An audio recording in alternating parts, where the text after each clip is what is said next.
Do you remember the 2021 Kwazulu-Natal riots here in South Africa?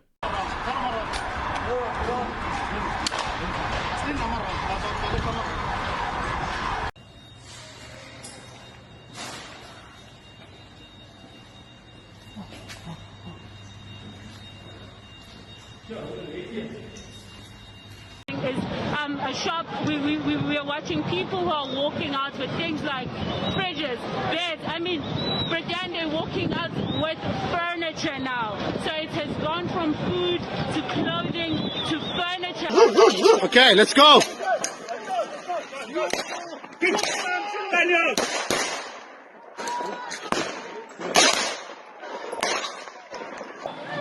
Over 70 people have been killed.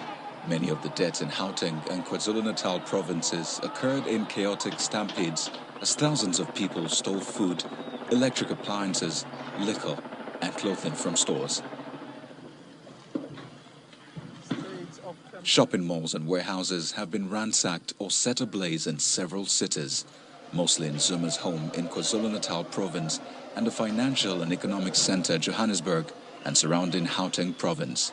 Well, these riots are in the news again. The Kwazulu-Natal Police Commissioner, Lieutenant General Nhlanhla Mkhwanazi, has testified in Parliament saying that he believes the South African government had the capacity and the ability to prevent or to stop these riots from happening.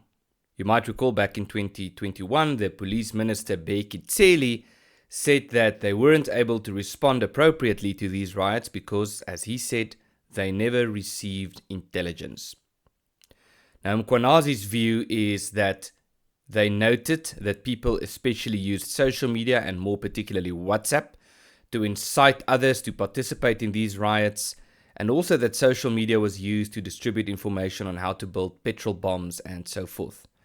And so his view is that the government should have shut down social media. Now, whether shutting down social media is the appropriate response to a riot is, of course, highly questionable and a debate for another day, but this does open a fundamental underlying question, which is, will we see such riots again in South Africa? And I'm afraid to say the answer is yes. Let me explain why. I remember back in 2021, during these riots, I had a friendly disagreement with a friend of mine who is a researcher on the nature of these riots, and especially the source or the origin of these riots. And broadly speaking, my view was that these riots happened because the underlying circumstances were there, that it was just a matter of time.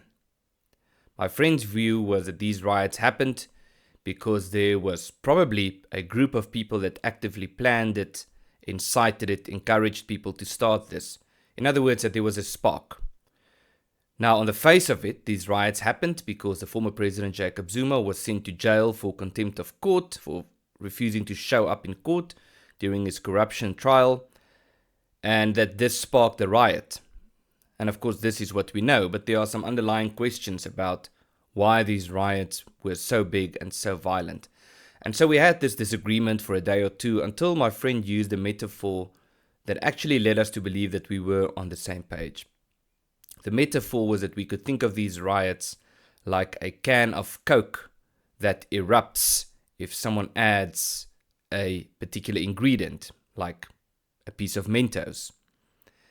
And the argument was that if this particular ingredient wasn't added, we would not have had the soda geyser, as it is called, the term for the eruption of a soda when a particular ingredient is added. In other words, there was a spark that created this eruption. My response to that was that this may well be true, but that the eruption wouldn't have happened if it wasn't Coke in the first place. In other words, if the underlying ingredients weren't there, if it was simply a glass of water and the necessary ingredients were added, there would not have been this reaction. And so, in other words, these riots happened because of two factors. One, that the underlying factors were there as a result of which society was ripe for influence or incitement to this effect. And two, that the necessary incitement did in fact happen. And so I'm sorry to say that the necessary ingredients are still evident in South Africa, and in fact, it is worsening. Why is this worsening?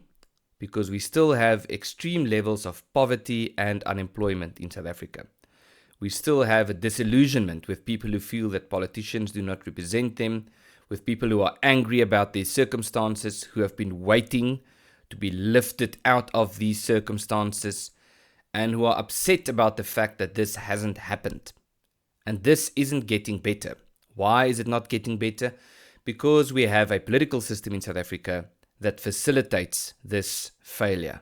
A highly centralized government that is completely detached from realities on ground level, that actively works to render people dependent on the South African government, which traps them in a cycle of poverty and unemployment, as opposed to implementing the necessary policies and so forth to ensure that people would be able to flourish. And that is why at Lex Libertas we believe that the solution is a systemic solution, that the solution is decentralization and the promotion of self-governance. Why? Because currently, if people are dependent on the South African government, the burden is on the government to ensure that people are uplifted from poverty, despite the fact that actually no government has ever been able to achieve this. But if the focus were to shift to the communities themselves, the burden would be on the community, not the government. It is not a perfect solution, but it certainly is a much better solution than what we have currently.